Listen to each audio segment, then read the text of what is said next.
கிராமப்புற இளைஞன் ஒருவன் பல்கலைக்கழகத்திலிருந்து வெளியான பின்னர் பெரிய கம்பெனியொன்றில் உயர் பதவியொன்றுக்காக விண்ணப்பித்தான். முதல் வகுப்பில் சித்தியடைந்து சிறப்பு பட்டமொன்றை பெற்றிருந்த அவன் இறுதி நேர்முக பரீட்சைக்கு அழைக்கப்பட்டான். அவனது குடும்ப பின்னணியை பற்றி விசாரித்த கம்பெனி அதிபர், "உன் தந்தை என்ன செய்கிறார்?" என கேட்டார். "நான் சிறுவனாக இருக்கும் போதே அப்பா இறந்து விட்டார். நான் ஒரே பிள்ளை. என் அம்மா தான் உழைத்து என்னை படிக்க வைத்தார்" என்று பதில் வந்தது இளைஞனிடமிருந்து. சற்று நேரம் யோசித்த கம்பெனி அதிபர், "இந்த பதவிக்கு தேவையான தகுதியும் திறமைகளும் உன்னிடம் இருக்கின்றன. உன்னை நான் சேர்த்து கொள்ள தயார். ஆனால் அதுக்கு முன் நீ ஒன்று செய்யணும்.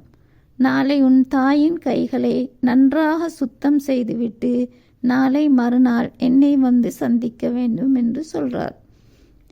இளைஞனுக்கோ இவரது இந்த கூற்று வினோதமாக இருந்தது. எனினும் வீட்டுக்கு போய் அவன் மறுநாள் காலையில் அவர் சொன்னது போல தாயின் கைகளை பிடித்து கழுவத் தொடங்கினான்.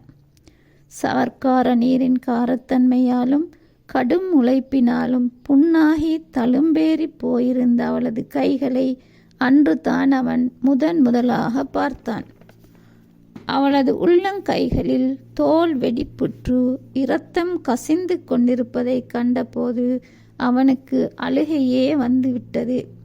தன்னை படிக்க வைக்க எவ்வளவு சிரமங்களை அனுபவித்திருக்கிறாள் என்பதை உணர்ந்து கொண்ட போது அவன் தனது தாயின் கைகளை தன் கண்களில் ஒற்றிக்கொண்டு விம்மி விம்மி அழுதான்.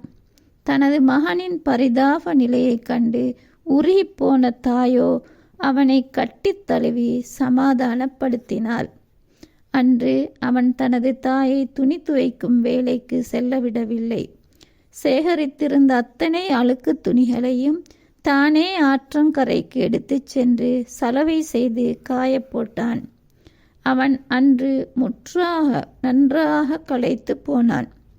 என்றாலும் அடுத்த நாளும் தனது புதிய தொழிலுக்கு போகாமல் அவனே தாய் சேகரித்து வைத்திருந்த அழுக்கு துணிகளை எல்லாம் சலவை செய்தான்.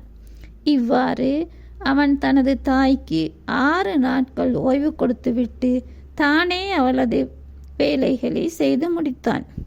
அடுத்த திங்கட்கிழமை அவன் அந்த கம்பெனி அதிபரை சந்திக்க செல்கிறான். அவன் குறிப்பிட்ட நாளில் போகாதபடியால் வேலை கிடைக்குமோ என்ற பயம் அவனை வாட்டிக்கொண்டே இருந்தது. அவனை கண்ட கம்பெனி அதிபர், "என்ன நடந்தது? ஏன் தாமதம்? உன் தாயின் கைகளை கழுவிவிட்டாயா?" என்று கேட்டார். கண் கலங்கியவாறு நடந்ததையெல்லாம் அவரிடம் கூறி தன் தாமதத்துக்கான காரணத்தை விளக்கினான் இளைஞன். "நல்லது, உன் தாய் பட்ட கஷ்டங்களை இப்போது நீ உணர்ந்திருக்கின்றாய். இப்படி தன்னோடு கூட இருப்பவர்களின் கஷ்ட நஷ்டங்களை புரிந்து கொண்டு அவர்களுக்கு உதவக்கூடியவர்கள்தான் என் கம்பெனிக்கு தேவை. இனி இங்கு நீ உன் கடமையை தொடங்கலாம்" என்றார் அந்த மனிதர் கனிவான குரலில்.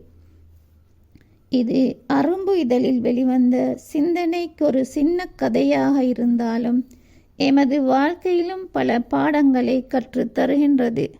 எம்மில் எத்தனை பேர் பெற்றவர்களின் கஷ்ட நஷ்டங்களை புரிந்து வாழ்கிறோம்? அவர்களின் மனம் நோகாமல் நடப்பவர்கள் மிகவும் சிலரே. பெற்றோருக்கு பிள்ளைகளாகிய நாம் செய்ய வேண்டிய கடமைகளை இஸ்லாமும் அழகாக சொல்லித் தருகின்றது. எனவே அழகிய வழிமுறைகளை பின்பற்றி வாழ்வில் வெற்றி பெறுவோம் இன்ஷா அல்லாஹ்.